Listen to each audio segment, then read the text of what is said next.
the perfect stillness of a life arranged just so. A single breath held between contentment and consequence. The whole delicate world she has built is waiting for the tremor that begins with a smile. There could hardly be a happier creature in the world than Mrs. John Knightley. In this short visit to Hartfield, going about every morning among her old acquaintance with her 5 children, and talking over what she had done every evening with her father and sister, she had nothing to wish otherwise, but that the days did not pass so swiftly. It was a delightful visit, perfect in being much too short. In general, their evenings were less engaged with friends than their mornings, but one complete dinner engagement. And out of the house, too, there was no avoiding, though at Christmas, Mr. Weston would take no denial. They must all dine at Randall's one day. Even Mr. Woodhouse was persuaded to think it a possible thing, in preference to a division of the party, how they were all to be conveyed. He would have made a difficulty if he could, but as his son and daughter's carriage and horses were actually at Hartfield, he was not able to make more than a simple question on that head. It hardly amounted to a doubt, nor did it occupy Emma long to convince him that they might, in one of the carriages, find room for Harriet also. Harriet, Mr. Elton, and Mr. Knightley, their own especial set, were the only persons invited to meet them. The hours were to be early, as well as the numbers few, Mr. Woodhouse's habits and inclination being consulted in everything. The evening before this great event, for it was a very great event that Mr. Woodhouse should dine out, on the 24th of December, had been spent by Harriet at Hartfield, and she had gone home so much indisposed with a cold that, but for her own earnest wish of being nursed by Mrs. Goddard, Emma could not have allowed her to leave the house. Emma called on her the next day and found her doom already signed with regard to Randall's. She was very feverish and had a bad sore throat. Mrs. Goddard was full of care and affection. Mr. Perry was talked of, and Harriet herself was too ill and low to resist the authority which excluded her from this delightful engagement, though she could not speak of her loss without many tears. Emma sat with her as long as she could, to attend her in Mrs. Goddard's unavoidable absences, and raise her spirits by representing how much Mr. Elton's would be depressed when he knew her state, and left her at last tolerably comfortable in the sweet dependence of his having a most comfortless visit, and of their all missing her very much. She had not advanced many yards from Mrs. Goddard's door when she was met by Mr. Elton himself, evidently coming towards it, and as they walked on slowly together in conversation about the invalid, of whom he, on the rumor of considerable illness, had been going to inquire, that he might carry some report of her to Hartfield, they were overtaken by Mr. John Knightley returning from the daily visit to Donwell, with his 2 eldest boys, whose healthy, glowing faces showed all the benefit of a country run, and seemed to ensure a quick dispatch of the roast mutton and rice pudding they were hastening home for. They joined company and proceeded together. Emma was just describing the nature of her friend's complaint.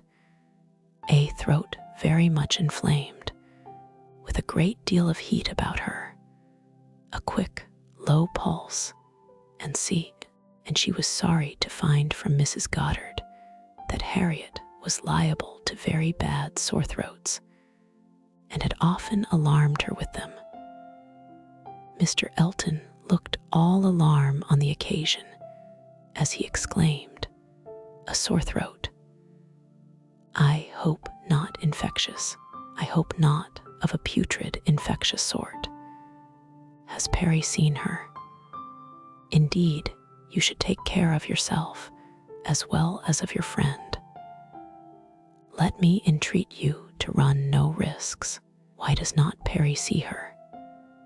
Emma, who was not really at all frightened herself, tranquilized this excess of apprehension by assurances of Mrs. Goddard's experience and care.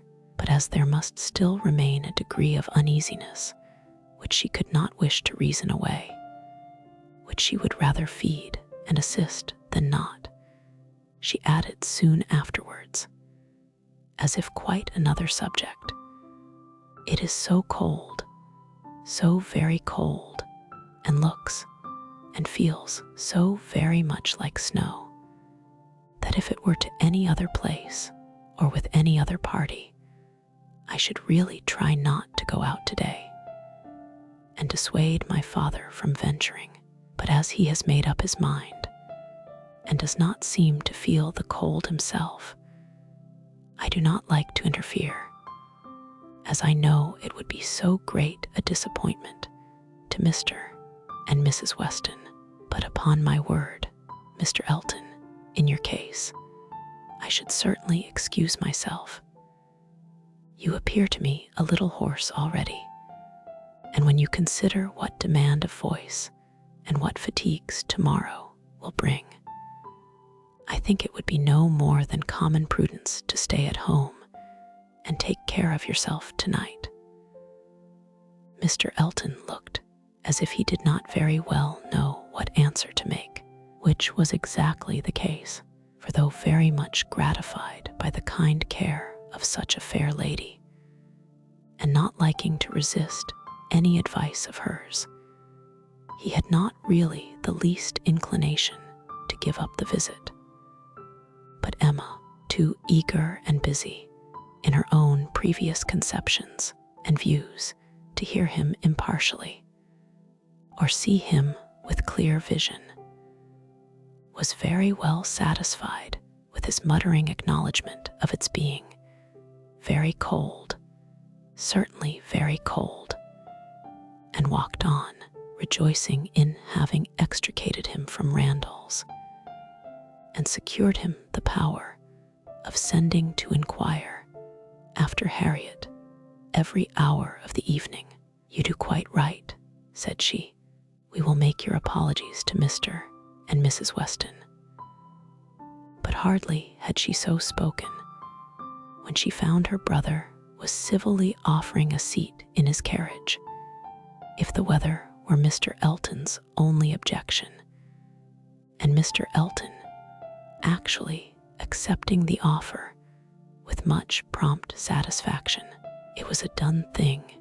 Mr. Elton was to go, and never had his broad, handsome face expressed more pleasure than at this moment. Never had his smile been stronger, nor his eyes more exulting than when he next looked at her. "Well," said she to herself, "this is most strange. After I had got him off so well, to choose to go into company and leave Harriet ill behind. Most strange indeed. But there is, I believe, in many men, especially single men, such an inclination, such a passion for dining out. A dinner engagement is so high in the class of their pleasures, their employments, their dignities, almost their duties, that anything gives way to it. And this must be the case with Mr. Elton, a most valuable, amiable, pleasing young man undoubtedly, and very much in love with Harriet. But still, he cannot refuse an invitation. He must dine out wherever he is asked. What a strange thing love is. He can see ready wit in Harriet, but will not dine alone for her. Soon afterwards, Mr. Elton quitted them, and she could not but do him the justice of feeling that there was a great deal of sentiment in his manner of naming Harriet at parting, in the tone of his voice, while assuring her that he should call at Mrs. Goddard's for news of her fair friend. The last thing before he prepared for the happiness of meeting her again, when he hoped to be able to give a better report, and he sighed and smiled himself off in a way that left the balance of approbation much in his favor. After a few minutes of entire silence between them, John Knightley began with, "I never in my life saw a man more intent on being agreeable than Mr. Elton. It is downright labor to him where ladies are concerned. With men, he can be rational and unaffected, but when he has ladies to please, every feature works." "Mr. Elton's manners are not perfect," replied Emma, "but where there is a wish to please, one ought to overlook, and one does overlook a great deal. Where a man does his best with only moderate powers, he will have the advantage over negligent superiority. There is such perfect good temper and goodwill in Mr. Elton as one cannot but value." "Yes," said Mr. John Knightley presently, with some slyness, "he seems to have a great deal of goodwill towards you." "Me," she replied with a smile of astonishment. "Are you imagining me to be Mr. Elton's object?"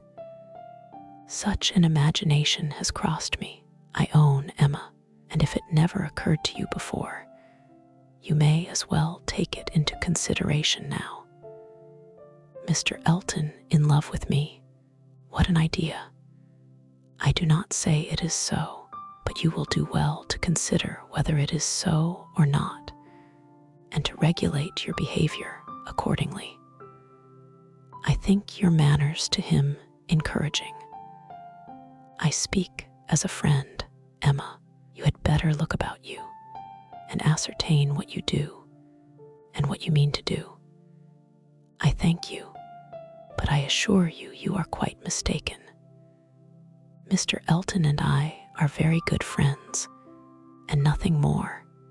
And she walked on, amusing herself in the consideration of the blunders which often arise from a partial knowledge of circumstances, of the mistakes which people of high pretensions to judgment are forever falling into, and not very well pleased with her brother for imagining her blind and ignorant and in want of counsel. He said no more.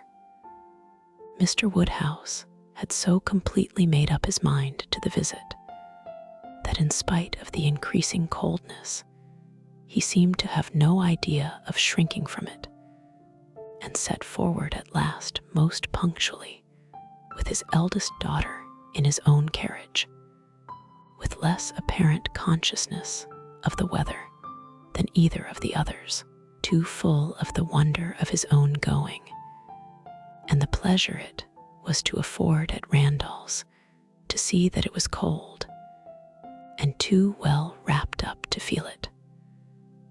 The cold, however, was severe, and by the time the second carriage was in motion, a few flakes of snow were finding their way down, and the sky had the appearance of being so overcharged as to want only a milder air to produce a very white world in a very short time.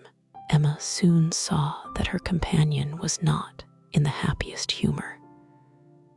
The preparing and the going abroad in such weather, with the sacrifice of his children after dinner, were evils, were disagreeables at least, which Mr. John Knightley did not by any means like.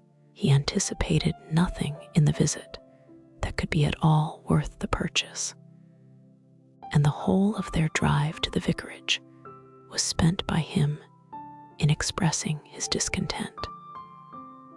"A man," said he, "must have a very good opinion of himself when he asks people to leave their own fireside and encounter such a day as this for the sake of coming to see him. He must think himself a most agreeable fellow. I could not do such a thing. It is the greatest absurdity, actually snowing at this moment. The folly of not allowing people to be comfortable at home, and the folly of people's not staying comfortably at home when they can, if we were obliged to go out such an evening as this, by any call of duty or business. What a hardship we should deem it. And here are we, probably with rather thinner clothing than usual, setting forward voluntarily, without excuse, in defiance of the voice of nature, which tells man, in everything given to his view or his feelings, to stay at home himself, and keep all under shelter that he can. Here are we setting forward to spend 5 dull hours in another man's house, with nothing to say or to hear that was not said and heard yesterday, and may not be said and heard again tomorrow, going in dismal weather, to return probably in worse, 4 horses and 4 servants taken out for nothing, but to convey 5 idle, shivering creatures into colder rooms and worse company than they might have had at home. Emma did not find herself equal to give the pleased assent, which no doubt he was in the habit of receiving, to emulate the very true "my love," which must have been usually administered by his traveling companion, but she had resolution enough to refrain from making any answer at all. She could not be complying. She dreaded being quarrelsome. Her heroism reached only to silence. She allowed him to talk, and arranged the glasses, and wrapped herself up without opening her lips. They arrived, the carriage turned, the step was let down, and Mr. Elton, spruce, black, and smiling, was with them instantly. Emma thought with pleasure of some change of subject. Mr. Elton was all obligation and cheerfulness. He was so very cheerful in his civilities indeed, that she began to think he must have received a different account of Harriet from what had reached her. She had sent while dressing, and the answer had been much the same, not better. "My report from Mrs. Goddard's," said she presently, "was not so pleasant as I had hoped, not better," was my answer. His face lengthened immediately, and his voice was the voice of sentiment as he answered, "Oh, no, I am grieved to find I was on the point of telling you that when I called at Mrs. Goddard's door, which I did the very last thing before I returned to dress, I was told that Miss Smith was not better, by no means better, rather worse, very much grieved and concerned. I had flattered myself that she must be better after such a cordial as I knew had been given her in the morning." Emma smiled and answered, "My visit was of use to the nervous part of her complaint. I hope, but not even I can charm away a sore throat. It is a most severe cold indeed. Mr. Perry has been with her, as you probably heard. Yes, I imagined. That is, I did not. He has been used to her in these complaints, and I hope tomorrow morning will bring us both a more comfortable report. But it is impossible not to feel uneasiness. Such a sad loss to our party today. Dreadful. Exactly so, indeed. She will be missed every moment. This was very proper. The sigh which accompanied it was really estimable, but it should have lasted longer. Emma was rather in dismay when only half a minute afterwards he began to speak of other things, and in a voice of the greatest alacrity and enjoyment. "What an excellent device," said he. "The use of a sheepskin for carriages. How very comfortable they make it. Impossible to feel cold with such precautions. The contrivances of modern days, indeed, have rendered a gentleman's carriage perfectly complete. One is so fenced and guarded from the weather that not a breath of air can find its way unpermitted. Weather becomes absolutely of no consequence. It is a very cold afternoon, but in this carriage we know nothing of the matter. Ha, snows a little, I see." "Yes," said John Knightley, "and I think we shall have a good deal of it." "Christmas weather," observed Mr. Elton. "Quite seasonable, and extremely fortunate. We may think ourselves that it did not begin yesterday, and prevent this day's party, which it might very possibly have done. For Mr. Woodhouse would hardly have ventured had there been much snow on the ground, but now it is of no consequence. This is quite the season indeed for friendly meetings. At Christmas, everybody invites their friends about them, and people think little of even the worst weather. I was snowed up at a friend's house once for a week. Nothing could be pleasanter. I went for only one night, and could not get away till that very day se'nnight."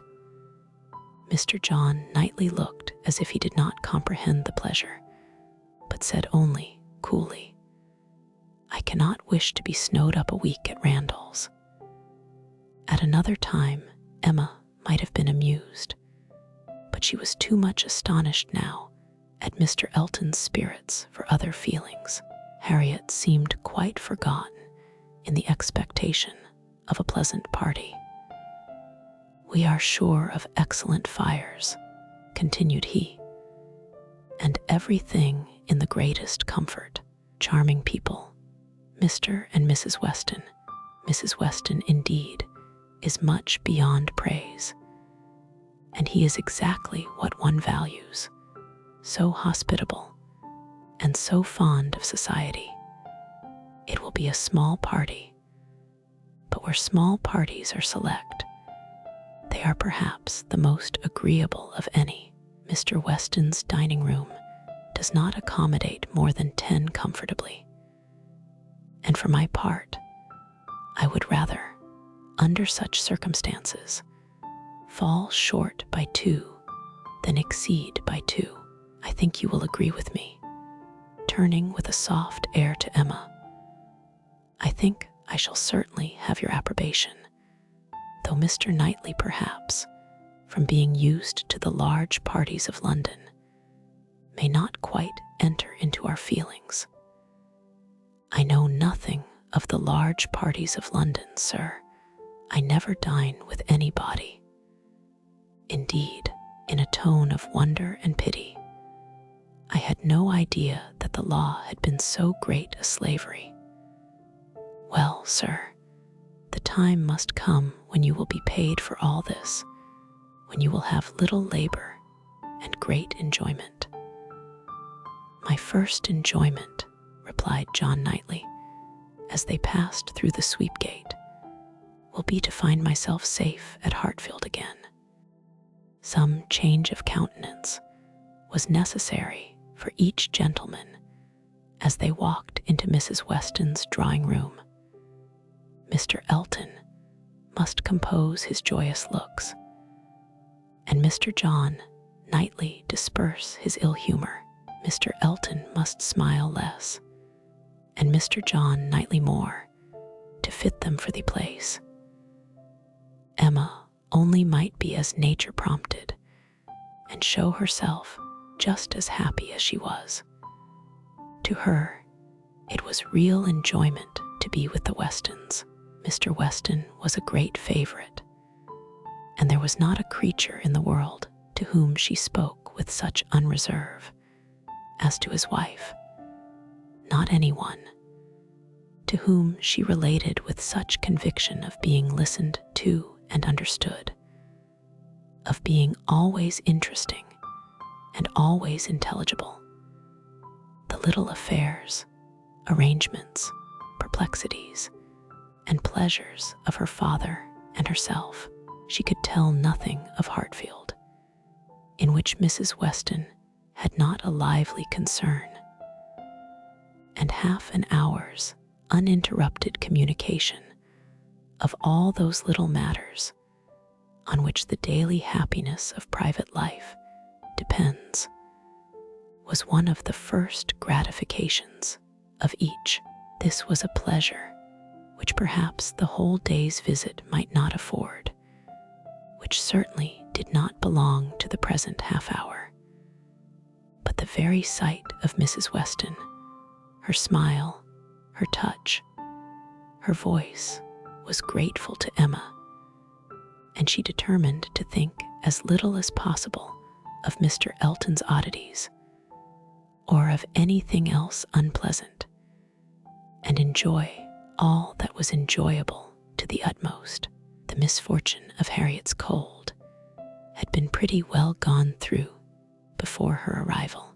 Mr. Woodhouse had been safely seated long enough to give the history of it, besides all the history of his own and Isabella's coming, and of Emma's being to follow, and had indeed just got to the end of his satisfaction that James should come and see his daughter when the others appeared, and Mrs. Weston, who had been almost wholly engrossed by her attentions to him, was able to turn away and welcome her dear Emma. Emma's project of forgetting Mr. Elton for a while made her rather sorry to find, when they had all taken their places, that he was close to her. The difficulty was great of driving his strange insensibility towards Harriet from her mind, while he not only sat at her elbow, but was continually obtruding his happy countenance on her notice, and solicitously addressing her upon every occasion. Instead of forgetting him, his behavior was such that she could not avoid the internal suggestion of, "Can it really be as my brother imagined? Can it be possible for this man to be beginning to transfer his affections from Harriet to me? Absurd and insufferable. Yet he would be so anxious for her being perfectly warm, would be so interested about her father, and so delighted with Mrs. Weston, and at last would begin admiring her drawings with so much zeal and so little knowledge as seemed terribly like a would-be lover, and made it some effort with her to preserve her good manners. For her own sake, she could not be rude, and for Harriet's, in the hope that all would yet turn out right, she was even positively civil. But it was an effort, especially as something was going on amongst the others in the most overpowering period of Mr. Elton's nonsense, which she particularly wished to listen to. She heard enough to know that Mr. Weston was giving some information about his son. She heard the words, "my son," and "Frank," and "my son," repeated several times over, and from a few other half-syllables, very much suspected that he was announcing an early visit from his son. But before she could quiet Mr. Elton, the subject was so completely past that any reviving question from her would have been awkward. Now it so happened that in spite of Emma's resolution of never marrying, there was something in the name, in the idea of Mr. Frank Churchill, which always interested her. She had frequently thought, especially since his father's marriage with Miss Taylor, that if she were to marry, he was the very person to suit her in age, character, and condition. He seemed, by this connection between the families, quite to belong to her. She could not but suppose it to be a match that everybody who knew them must think of. That Mr. and Mrs. Weston did think of it, she was very strongly persuaded, and though not meaning to be induced by him, or by anybody else, to give up a situation which she believed more replete with good than any she could change it for. She had a great curiosity to see him, a decided intention of finding him pleasant, of being liked by him to a certain degree, and a sort of pleasure in the idea of their being coupled in their friends' imaginations. With such sensations, Mr. Elton's civilities were dreadfully ill-timed, but she had the comfort of appearing very polite while feeling very cross, and of thinking that the rest of the visit could not possibly pass without bringing forward the same information again, or the substance of it, from the open-hearted Mr. Weston. So it proved, for when happily released from Mr. Elton and seated by Mr. Weston at dinner, he made use of the very first interval in the cares of hospitality, the very first leisure from the saddle of mutton, to say to her, "We want only 2 more to be just the right number. I should like to see 2 more here. Your pretty little friend, Miss Smith, and my son. And then, I should say, we were quite complete. I believe you did not hear me telling the others in the drawing-room that we are expecting Frank. I had a letter from him this morning, and he will be with us within a fortnight." Emma spoke with a very proper degree of pleasure, and fully assented to his proposition of Mr. Frank Churchill and Miss Smith making their party quite complete. "He has been wanting to come to us," continued Mr. Weston, "ever since September.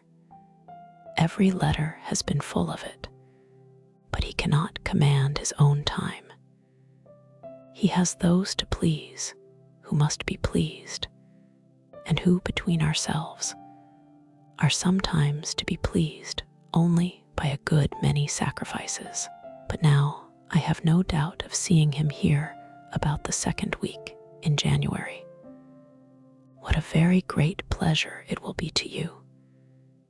And Mrs. Weston is so anxious to be acquainted with him that she must be almost as happy as yourself." Yes, she would be, but that she thinks there will be another put off. She does not depend upon his coming so much as I do, but she does not know the parties so well as I do. The case, you see, is, but this is quite between ourselves. I did not mention a syllable of it in the other room. There are secrets in all families. You know the case is that a party of friends are invited to pay a visit at Enscombe in January, and that Frank's coming depends upon their being put off.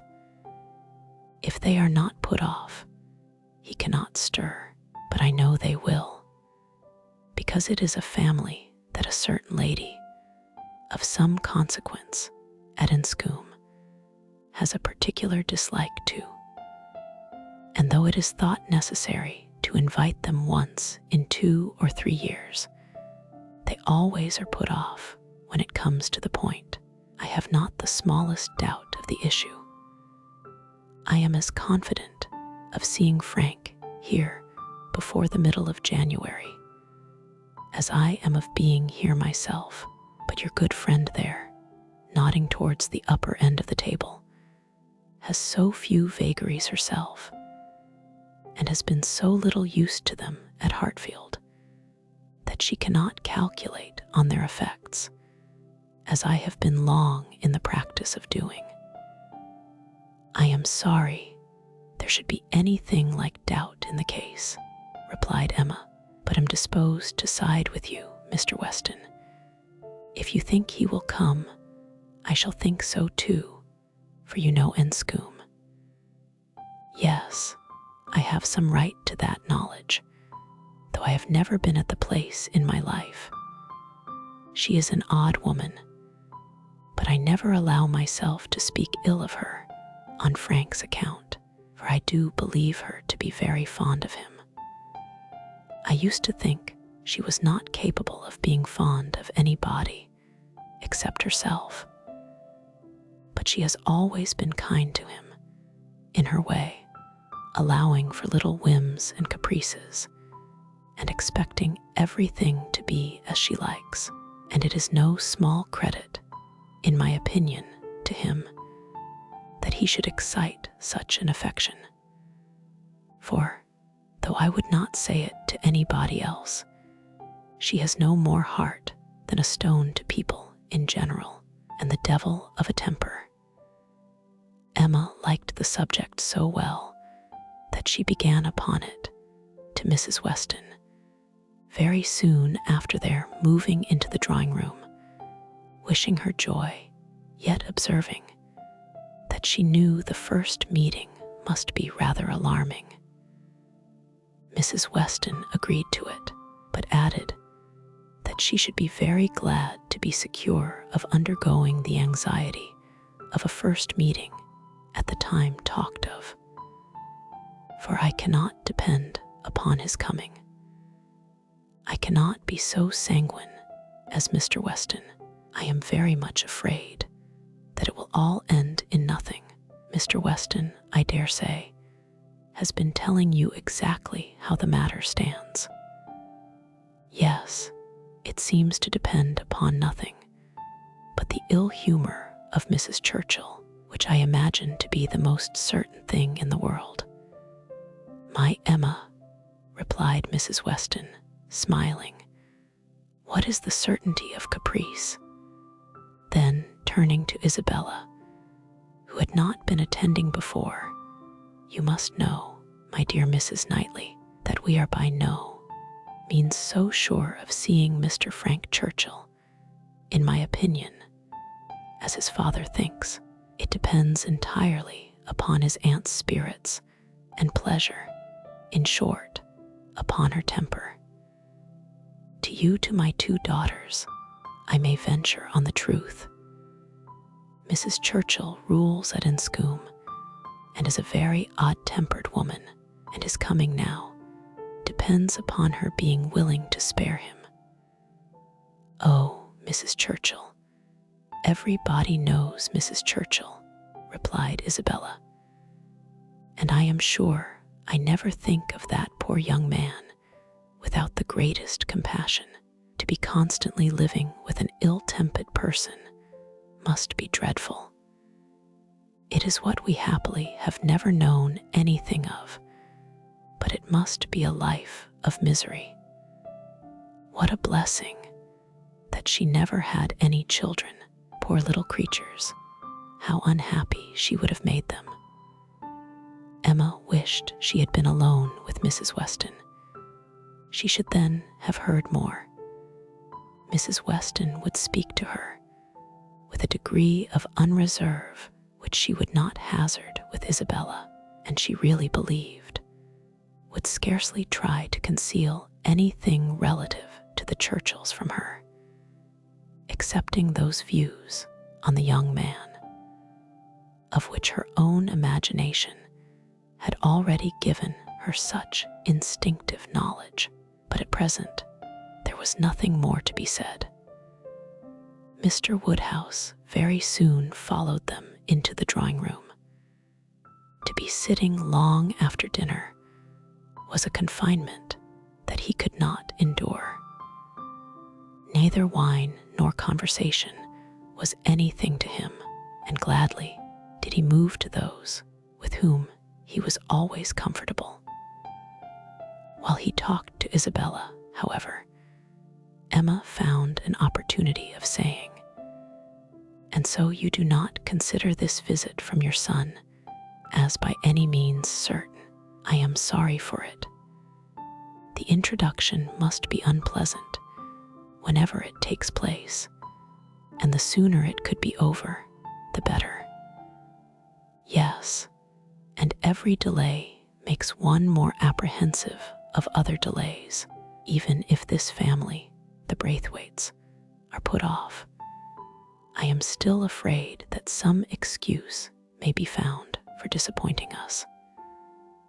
I cannot bear to imagine any reluctance on his side, but I am sure there is a great wish on the Churchills to keep him to themselves. There is jealousy. They are jealous even of his regard for his father. In short, I can feel no dependence on his coming, and I wish Mr. Weston were less sanguine." "He ought to come," said Emma. "If he could stay only a couple of days, he ought to come. And one can hardly conceive a young man's not having it in his power to do as much as that. A young woman, if she fall into bad hands, may be teased and kept at a distance from those she wants to be with, but one cannot comprehend a young man's being under such restraint as not to be able to spend a week with his father, if he likes it. One ought to be at Enscombe and know the ways of the family before one decides upon what he can do," replied Mrs. Weston. "One ought to use the same caution, perhaps, in judging of the conduct of any one individual of any one family. But Enscombe, I believe, certainly must not be judged by general rules. She is so very unreasonable, and everything gives way to her. But she is so fond of the nephew. He is so very great a favorite. Now, according to my idea of Mrs. Churchill, it would be most natural that while she makes no sacrifice for the comfort of the husband, to whom she owes everything, while she exercises incessant caprice towards him, she should frequently be governed by the nephew, to whom she owes nothing at all. My dearest Emma, do not pretend, with your sweet temper, to understand a bad one, or to lay down rules for it. You must let it go its own way. I have no doubt of his having, at times, considerable influence, but it may be perfectly impossible for him to know beforehand when it will be." Emma listened, and then coolly said, "I shall not be satisfied unless he comes. He may have a great deal of influence on some points," continued Mrs. Weston, "and on others very little, and among those on which she is beyond his reach. It is but too likely, may be this very circumstance of his coming away from them to visit us." Mr. Woodhouse was soon ready for his tea, and when he had drank his tea, he was quite ready to go home. And it was as much as his three companions could do to entertain away his notice of the lateness of the hour before the other gentlemen appeared. Mr. Weston was chatty and convivial, and no friend to early separations of any sort. But at last, the drawing-room party did receive an augmentation. Mr. Elton, in very good spirits, was one of the first to walk in. Mrs. Weston and Emma were sitting together on a sofa. He joined them immediately, and, with scarcely an invitation, seated himself between them. Emma, in good spirits too, from the amusement afforded her mind by the expectation of Mr. Frank Churchill, was willing to forget his late improprieties and be as well satisfied with him as before. And on his making Harriet his very first subject, was ready to listen with most friendly smiles. He professed himself extremely anxious about her fair friend, her fair, lovely, amiable friend. Did she know? Had she heard anything about her since their being at Randall's? He felt much anxiety.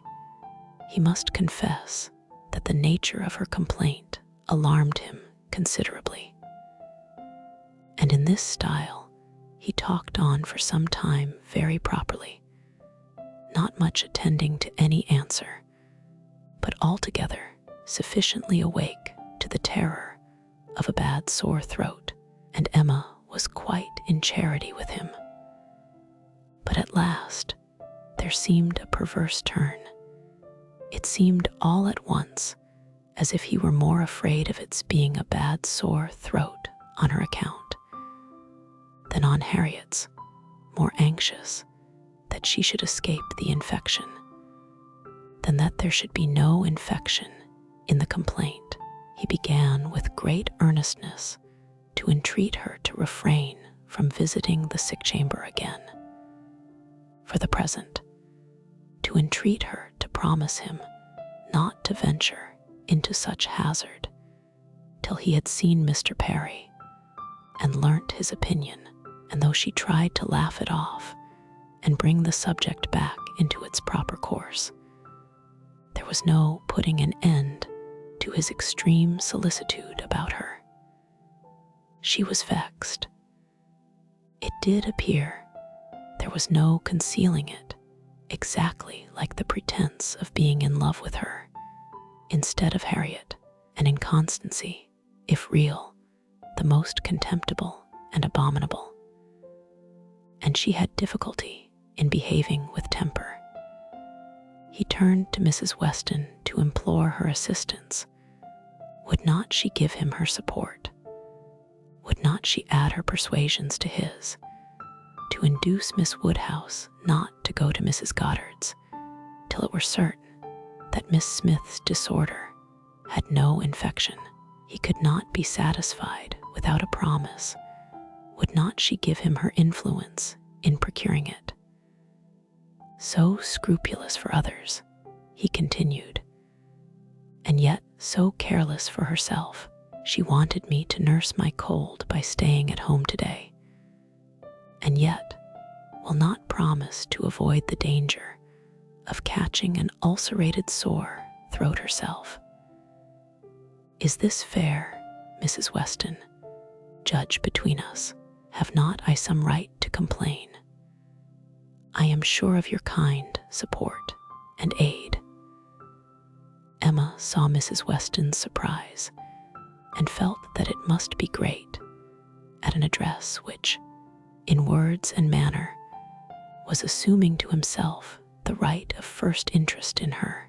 And as for herself, she was too much provoked and offended to have the power of directly saying anything to the purpose. She could only give him a look, but it was such a look as she thought must restore him to his senses, and then left the sofa, removing to a seat by her sister and giving her all her attention. She had not time to know how Mr. Elton took the reproof. So rapidly did another subject succeed. For Mr. John Knightley now came into the room from examining the weather, and opened on them all with the information of the ground being covered with snow, and of it still snowing fast, with a strong drifting wind, concluding with these words to Mr. Woodhouse: "This will prove a spirited beginning of your winter engagements, sir. Something new for your coachman and horses to be making their way through a storm of snow." Poor Mr. Woodhouse was silent from consternation, but everybody else had something to say. Everybody was either surprised or not surprised, and had some question to ask or some comfort to offer. Mrs. Weston and Emma tried earnestly to cheer him and turn his attention from his son-in-law, who was pursuing his triumph rather unfeelingly. "I admired your resolution very much, sir," said he, "in venturing out in such weather, for of course you saw there would be snow very soon. Everybody must have seen the snow coming on. I admired your spirit, and I dare say we shall get home very well. Another hour or two's snow can hardly make the road impassable, and we are two carriages. If one is blown over in the bleak part of the common field, there will be the other at hand. I dare say we shall be all safe at Hartfield before midnight." Mr. Weston, with triumph of a different sort, was confessing that he had known it to be snowing some time, but had not said a word, lest it should make Mr. Woodhouse uncomfortable and be an excuse for his hurrying away. As to there being any quantity of snow fallen or likely to fall to impede their return, that was a mere joke. He was afraid they would find no difficulty. He wished the road might be impassable, that he might be able to keep them all at Randall's, and with the utmost good. Will was sure that accommodation might be found for everybody, calling on his wife to agree with him, that with a little contrivance, everybody might be lodged, which she hardly knew how to do, from the consciousness of there being but 2 spare rooms in the house. "What is to be done, my dear Emma? What is to be done?" was Mr. Woodhouse's first exclamation, and all that he could say for some time. To her he looked for comfort, and her assurances of safety, her representation of the excellence of the horses, and of James, and of their having so many friends about them, revived him a little. His eldest daughter's alarm was equal to his own. The horror of being blocked up at Randall's, while her children were at Hartfield, was full in her imagination, and fancying the road to be now just passable for adventurous people, but in a state that admitted no delay, she was eager to have it settled that her father and Emma should remain at Randall's, while she and her husband set forward instantly through all the possible accumulations of drifted snow that might impede them. "You had better order the carriage directly, my love," said she. "I dare say we shall be able to get along if we set off directly, and if we do come to anything very bad, I can get out and walk. I am not at all afraid. I should not mind walking half the way. I could change my shoes, you know, the moment I got home, and it is not the sort of thing that gives me cold." "Indeed," replied he. "Then, my dear Isabella, it is the most extraordinary sort of thing in the world, for in general, everything does give you cold. Walk home. You are prettily shod for walking home, I dare say. It will be bad enough for the horses." Isabella turned to Mrs. Weston for her approbation of the plan. Mrs. Weston could only approve. Isabella then went to Emma, but Emma could not so entirely give up the hope of their being all able to get away, and they were still discussing the point when Mr. Knightley, who had left the room immediately after his brother's first report of the snow, came back again and told them that he had been out of doors to examine and could answer for there not being the smallest difficulty in their getting home whenever they liked it, either now or an hour hence. He had gone beyond the sweep, some way along the Highbury Road. The snow was nowhere above half an inch deep, in many places hardly enough to whiten the ground. A very few flakes were falling at present, but the clouds were parting, and there was every appearance of its being soon over. He had seen the coachman, and they both agreed with him in there being nothing to apprehend. To Isabella, the relief of such tidings was very great, and they were scarcely less acceptable to Emma on her father's account, who was immediately set as much at ease on the subject as his nervous constitution allowed. But the alarm that had been raised could not be appeased so as to admit of any comfort for him while he continued at Randall's. He was satisfied of there being no present danger in returning home, but no assurances could convince him that it was safe to stay, and while the others were variously urging and recommending, Mr. Knightley and Emma settled it in a few brief sentences. Thus, "Your father will not be easy. Why do not you go? I am ready if the others are. Shall I ring the bell?" "Yes, do." And the bell was rung and the carriages spoken for. A few minutes more, and Emma hoped to see one troublesome companion deposited in his own house to get sober and cool, and the other recover his temper and happiness when this visit of hardship were over.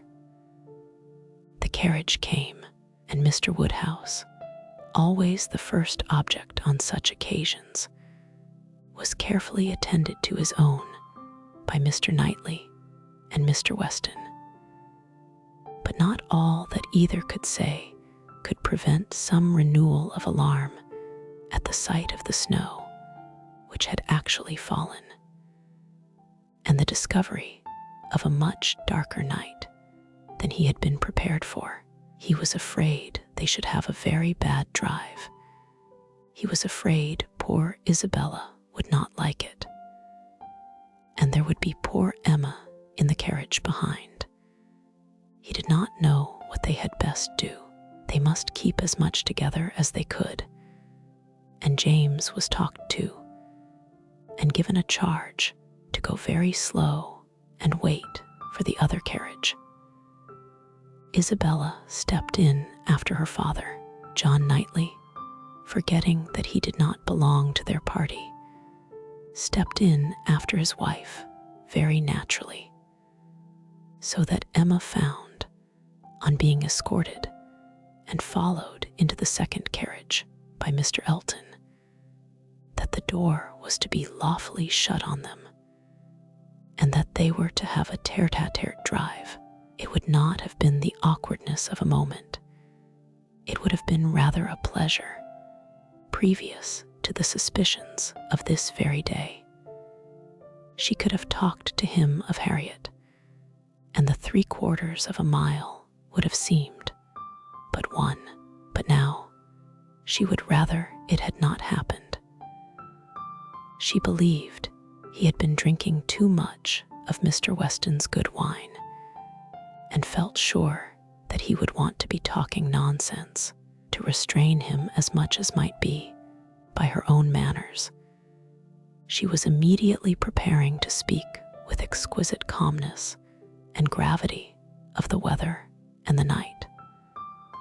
But scarcely had she begun, scarcely had they passed the sweep gate and joined the other carriage, than she found her subject cut up, her hand seized, her attention demanded, and Mr. Elton actually making violent love to her, availing himself of the precious opportunity, declaring sentiments which must be already well known, hoping, fearing, adoring, ready to die if she refused him, but flattering himself that his ardent attachment and unequaled love and unexampled passion could not fail of having some effect, and in short, very much resolved on being seriously accepted as soon as possible. It really was so. Without scruple, without apology, without much apparent diffidence, Mr. Elton, the lover of Harriet, was professing himself her lover. She tried to stop him, but vainly. He would go on and say it all, angry as she was. The thought of the moment made her resolve to restrain herself when she did speak. She felt that half this folly must be drunkenness, and therefore could hope that it might belong only to the passing hour.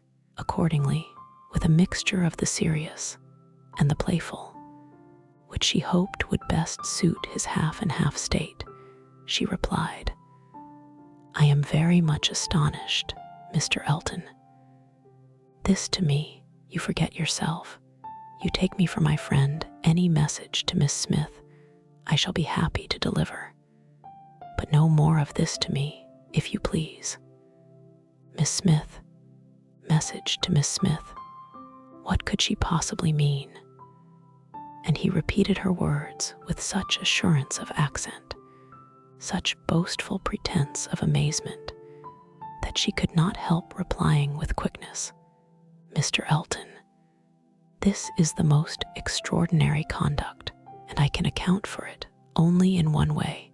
You are not yourself, or you could not speak either to me or of Harriet in such a manner. Command yourself enough to say no more, and I will endeavor to forget it." But Mr. Elton had only drunk wine enough to elevate his spirits, not at all to confuse his intellects.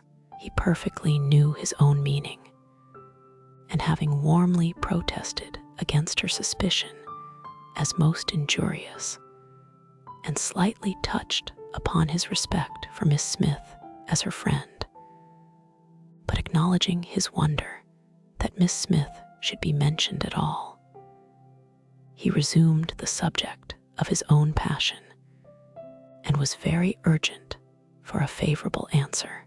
As she thought less of his inebriety, she thought more of his inconstancy and presumption, and with fewer struggles for politeness, replied, "It is impossible for me to doubt any longer. You have made yourself too clear, Mr. Elton. My astonishment is much beyond anything I can express. After such behavior as I have witnessed during the last month to Miss Smith, such attentions as I have been in the daily habit of observing, to be addressing me in this manner, this is an unsteadiness of character, indeed, which I had not supposed possible. Believe me, sir, I am far, very far from gratified in being the object of such professions." "Good heaven," cried Mr. Elton, "what can be the meaning of this? Miss Smith, I never thought of Miss Smith in the whole course of my existence, never paid her any attentions, but as your friend, never cared whether she were dead or alive, but as your friend, If she has fancied otherwise, her own wishes have misled her. And I am very sorry, extremely sorry, but Miss Smith, indeed. Oh, Miss Woodhouse, who can think of Miss Smith when Miss Woodhouse is near? No, upon my honor, there is no unsteadiness of character. I have thought only of you. I protest against having paid the smallest attention to anyone else. Everything that I have said or done for many weeks past has been with the sole view of marking my adoration of yourself. You cannot really, seriously doubt it. No, in an accent meant to be insinuating, I am sure you have seen and understood me. It would be impossible to say what Emma felt on hearing this, which of all her unpleasant sensations was uppermost. She was too completely overpowered to be immediately able to reply. And 2 moments of silence being ample encouragement for Mr. Elton's sanguine state of mind, he tried to take her hand again, as he joyously exclaimed, "Charming Miss Woodhouse, allow me to interpret this interesting silence. It confesses that you have long understood me." "No, sir," cried Emma, "it confesses no such thing.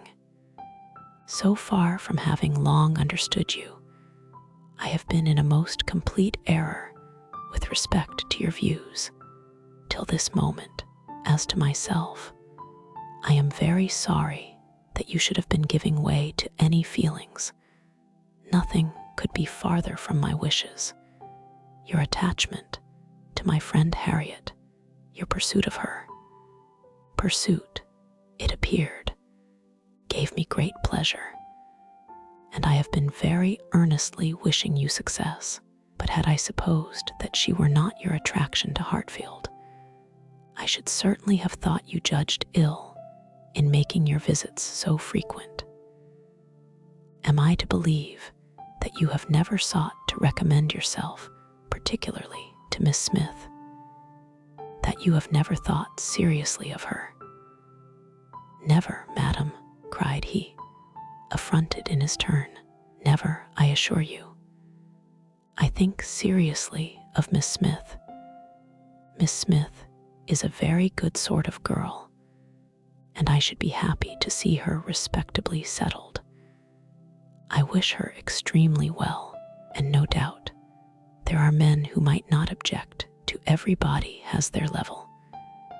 But as for myself, I am not, I think, quite so much at a loss. I need not so totally despair of an equal alliance as to be addressing myself to Miss Smith. No, madam, my visits to Hartfield have been for yourself only, and the encouragement I received. Encouragement.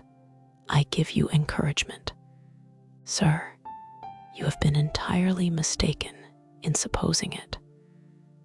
I have seen you only as the admirer of my friend. In no other light could you have been more to me than a common acquaintance. I am exceedingly sorry, but it is well that the mistake ends where it does. Had the same behavior continued, Miss Smith might have been led into a misconception of your views, not being aware, probably, any more than myself, of the very great inequality which you are so sensible of. But as it is, the disappointment is single, and I trust will not be lasting. I have no thoughts of matrimony at present." He was too angry to say another word. Her manner, too, decided to invite supplication. And in this state of swelling resentment and mutually deep mortification, they had to continue together a few minutes longer, for the fears of Mr. Woodhouse had confined them to a foot pace. If there had not been so much anger, there would have been desperate awkwardness. But their straightforward emotions left no room for the little zigzags of embarrassment. Without knowing when the carriage turned into Vicarage Lane, or when it stopped, they found themselves, all at once, at the door of his house, and he was out before another syllable passed. Emma then felt it indispensable to wish him a good night. The compliment was just returned, coldly and proudly, and under indescribable irritation of spirits, she was then conveyed to Hartfield. There she was welcomed with the utmost delight by her father, who had been trembling for the dangers of a solitary drive from Vicarage Lane, turning a corner which he could never bear to think of, and in strange hands, a mere common coachman, no James, and there it seemed as if her return only were wanted to make everything go well. For Mr. John Knightley, ashamed of his ill humor, was now all kindness and attention, and so particularly solicitous for the comfort of her father, as to seem, if not quite ready to join him in a basin of gruel, perfectly sensible of its being exceedingly wholesome, and the day was concluding in peace and comfort to all their little party except herself. But her mind had never been in such perturbation, and it needed a very strong effort to appear attentive and cheerful till the usual hour of separating allowed her the relief of quiet reflection. The hair was curled and the maid sent away, and Emma sat down to think and be miserable. It was a wretched business indeed, such an overthrow of everything she had been wishing for, such a development of everything most unwelcome, such a blow for Harriet. That was the worst of all. Every part of it brought pain and humiliation of some sort or other. But compared with the evil to Harriet, all was light, and she would gladly have submitted to feel yet more mistaken, more in error, more disgraced by misjudgment than she actually was, could the effects of her blunders have been confined to herself. If I had not persuaded Harriet into liking the man, I could have borne anything. He might have doubled his presumption to me, but poor Harriet, how she could have been so deceived. He protested that he had never thought seriously of Harriet, never. She looked back as well as she could, but it was all confusion. She had taken up the idea, she supposed, and made everything bend to it. His manners, however, must have been unmarked, wavering, dubious, or she could not have been so misled. The picture, how eager he had been about the picture, and the charade, and 100 other circumstances, how clearly they had seemed to point at Harriet. To be sure, the charade, with its ready wit, but then the soft eyes. In fact, it suited neither. It was a jumble without taste or truth. Who could have seen through such thick-headed nonsense?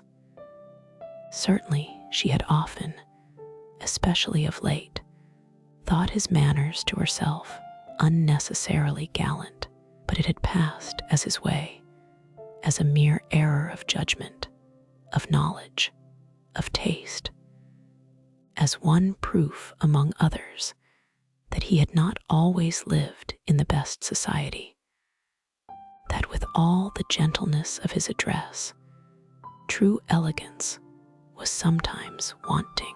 But till this very day, she had never, for an instant, suspected it to mean anything but grateful respect to her as Harriet's friend.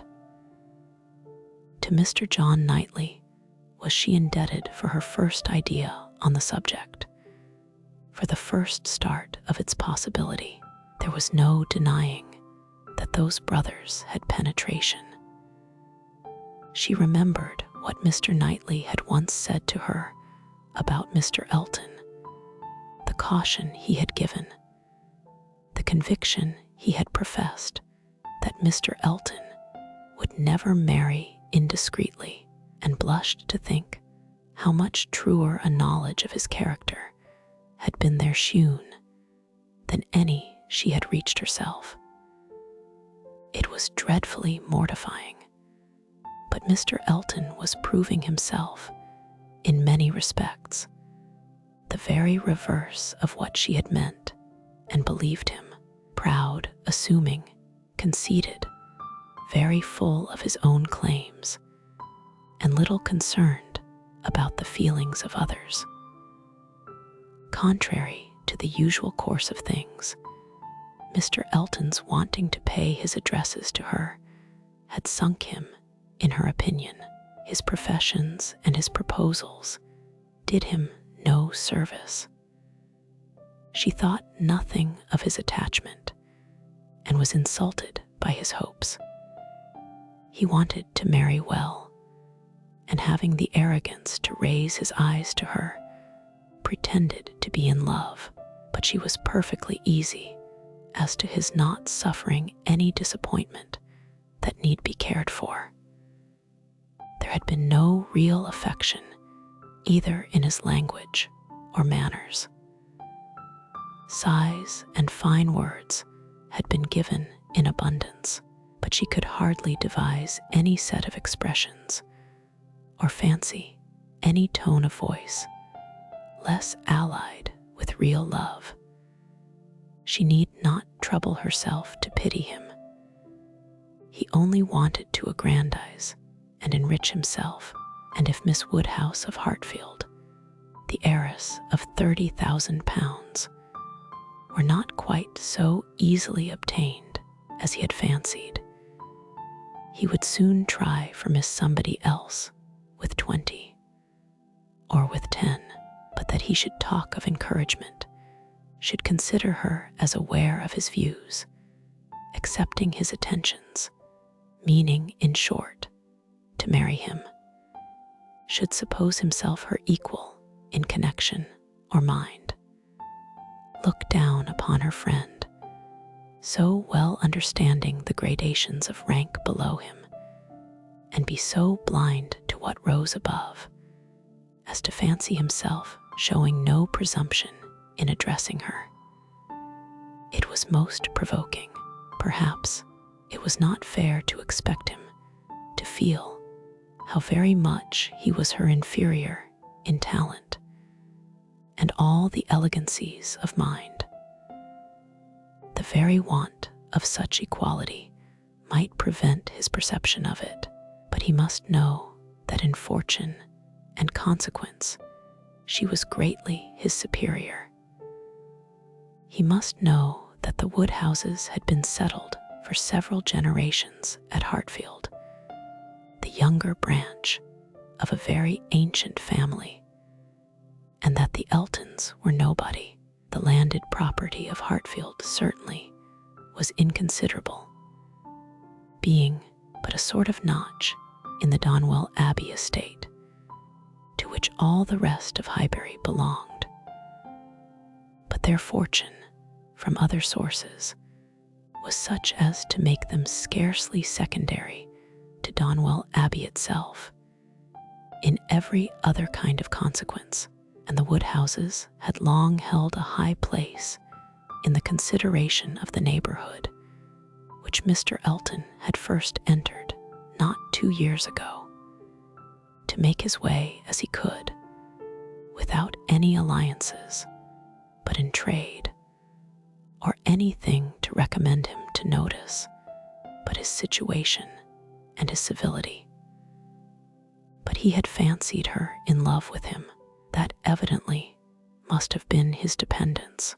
and after raving a little about the seeming incongruity of gentle manners and a conceited head, Emma was obliged in common honesty to stop and admit that her own behavior to him had been so complacent and obliging, so full of courtesy and attention, as supposing her real motive unperceived might warrant a man of ordinary observation and delicacy, like Mr. Elton, in fancying himself a very decided favorite.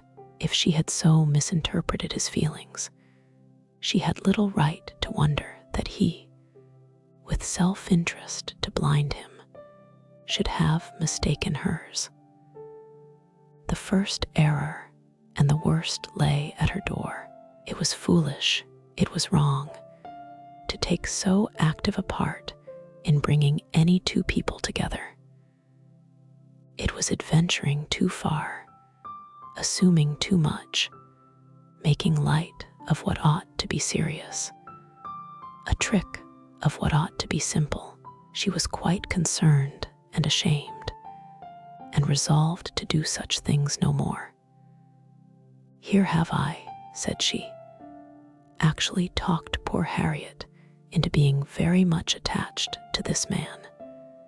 She might never have thought of him but for me, and certainly never would have thought of him with hope if I had not assured her of his attachment, for she is as modest and humble as I used to think him. Oh, that I had been satisfied with persuading her not to accept young Martin. There I was quite right. That was well done of me. But there I should have stopped and left the rest to time and chance.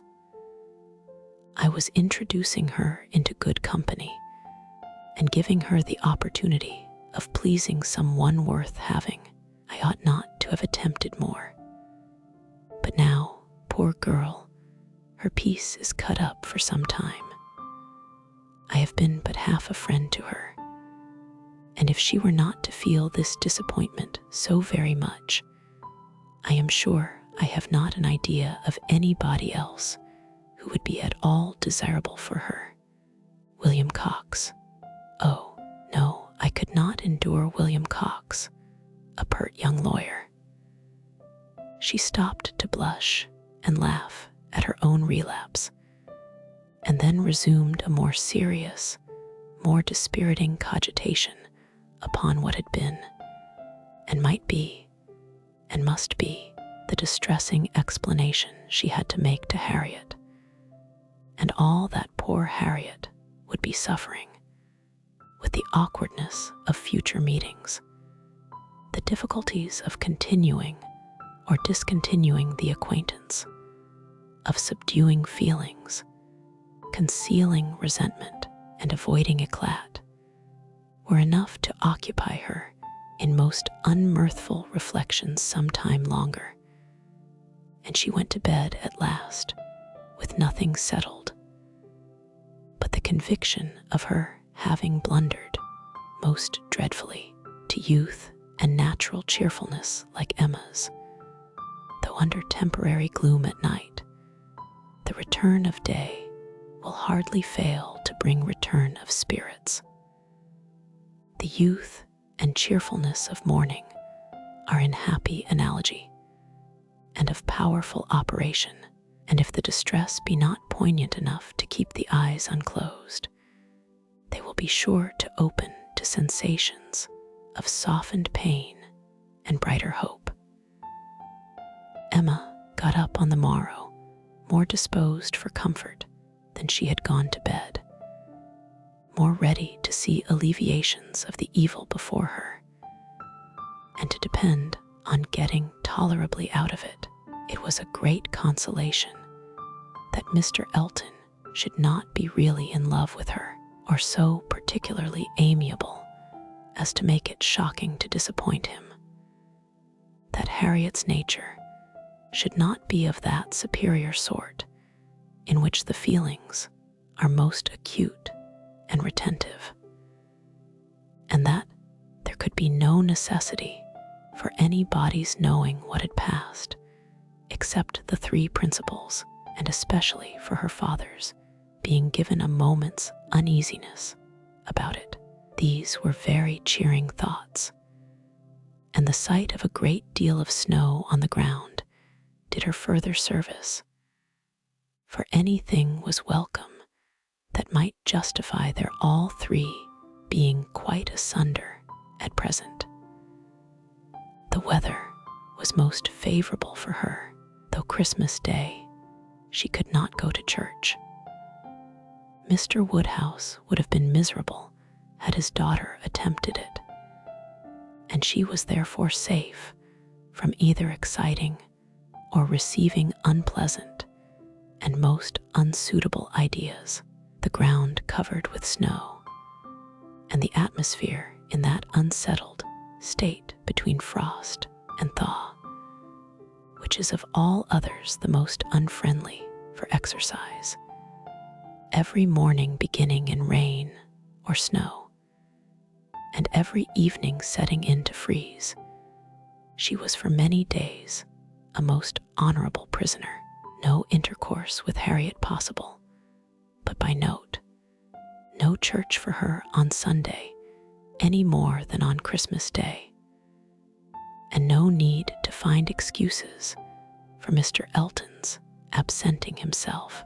It was weather which might fairly confine everybody at home, and though she hoped and believed him to be really taking comfort in some society or other, it was very pleasant to have her father so well satisfied with his being all alone in his own house, too wise to stir out, and to hear him say to Mr. Knightley, whom no weather could keep entirely from them, "Ah, Mr. Knightley, why do not you stay at home like poor Mr. Elton?" These days of confinement would have been, but for her private perplexities, remarkably comfortable, as such seclusion exactly suited her brother, whose feelings must always be of great importance to his companions, and he had, besides, so thoroughly cleared off his ill humor at Randall's that his amiableness never failed him during the rest of his stay at Hartfield. He was always agreeable and obliging, and speaking pleasantly of everybody, but with all the hopes of cheerfulness and all the present comfort of delay. There was still such an evil hanging over her in the hour of explanation with Harriet as made it impossible for Emma to be ever perfectly at ease.